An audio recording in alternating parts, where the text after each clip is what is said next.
ज्या शाळेमध्ये मी पहिलीच्या विद्यार्थ्यांचं स्वागत करायला आलो त्याला ऐतिहासिक वारसा आहे आणि महाराष्ट्रातली अशी ही एक रत्नागिरीतली शाळा आहे की जी 10वीपर्यंत आहे, नगरपालिकेची आहे आणि या शाळेमध्ये 1470 विद्यार्थी हे शिकत आहेत आणि याच्यातलं सगळ्यात मोठं आश्चर्य आहे की पहिलीच्या वर्गामध्ये 186 ॲडमिशन याच्या झालेलं आहे.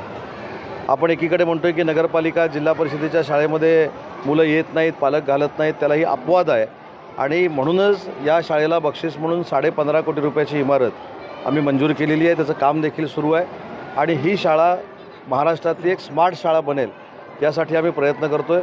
आज पत्रकार देखील या कार्यक्रमाला उपस्थित आहे. त्याच्यामध्ये कुठेही अतिशयोक्ती नाही की 10वीपर्यंतच्या नगरपालिकेच्या वर्गामध्ये 1470 विद्यार्थी आहेत. याचा अर्थ इन अँड ॲव्हरेज प्रत्येक वर्गामध्ये 140 विद्यार्थी हे चांगल्या पद्धतीने शिक्षण घेत आहेत आणि ही आदर्शवत अशी शाळा महाराष्ट्राला एक पायलट प्रोजेक्ट ठरेल शैक्षणिकदृष्ट्या याची मला पूर्ण खात्री आहे. सर, कुंभमेळा जो पूल दुर्घटना झाली त्याच्यामध्ये असा एक आरोप करण्यात आला की 8 कोटीचं जो ब्रिज होता मात्र पत्रावर सही द्या की 80,000 रुपयांवर आणि असा आरोप जो संजय राऊत यांनी केलेला आहे. रवींद्र चव्हाण ताई, याच्यामध्ये भ्रष्टाचार झाला असेल तर त्याची चौकशी नक्की होईल.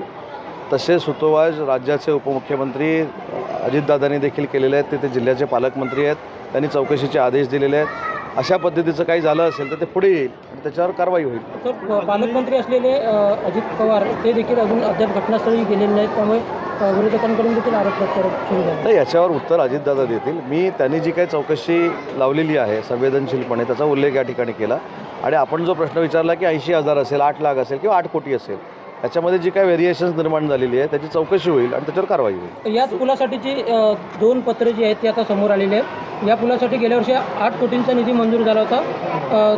मात्र 2014मध्ये देखील दिगंबरदादा भेगडे यांनी हा पूल नव्याने बांधण्यात यावा यासाठी मागणी केली होती. अशी 2 पत्र समोर आलेली आहेत. मला वाटतं की हा विभाग सार्वजनिक बांधकाम विभाग आहे. त्याचे मंत्री शिवेंद्रबाबा राजे आहेत, ते त्याच्यावर खुलासा करतील. परंतु याची चौकशी लागलेली आहे हे निश्चित आहे. जी पूल दुर्घटना एकीकडे होतात, पूल दुर्घटना सगळीकडे होतात आणि त्याच्यावर सरकारमध्ये एवढे विभाग आहे पण ते कोणीच लक्ष देत नाही असं राज ठाकरेंनी आरोप केलेला आहे. मला असं वाटतं की एकदा उपमुख्यमंत्री म्हणून अजित पवार साहेबांनी ह्याची चौकशी लावली म्हटल्यानंतर ह्याच्यातलं सगळं निष्पन्न होईल आणि त्याच्यावर कारवाई होईल. जिल्ह्यामध्ये गेले 2 दिवस मुसळधार पाऊस पडतोय. अनेक ठिकाणी नद्या नाल्यांना पूर आले, नुकसान झाले. त्या पंचनाम्याची वगैरे काय आधी काल सकाळी मी जिल्हाधिकाऱ्यांबरोबर ही बैठक घेतलेली होती. जिथं जिथं नुकसान झालेलं आहे त्याचे पंचनामे तातडीनं करण्याच्या मी सूचना दिलेल्या आहेत आणि पंचनामे सुरू देखील झालेले आहेत. जलसंधारण आंदोलनानंतर बच्चू कडू यांनी एक आरोप केला की 2 आमदार मला या संदर्भात फसवण्याचा प्रयत्न करतात. तुम्ही आंदोलन सोडवण्याचं किंवा उपोषण सोडवण्यामध्ये पुढाकार घेतला बच्चू कडूंचा नाही, आमदार असतील तर मी तर मंत्री आहे, त्याच्यामुळं कोण आमदार आहे ते मी बच्चूभावांना विचारून घेईन. बच्चूभावांना जे काय आवश्यक होतं ते पत्र देखील बावनकुळे साहेबांचं मी स्वतः त्यांच्या हातामध्ये दिलेलं आहे. त्यांचं देखील भाषण तुम्ही ऐकलेलं आहे, माझं देखील भाषण ऐकलेलं आहे. त्याच्यामध्ये 2 आमदार कोण आहेत ही माहिती मी बच्चूभावांकडनं नक्की घेईन. महसूल मंत्र्यांनी सुद्धा बच्चू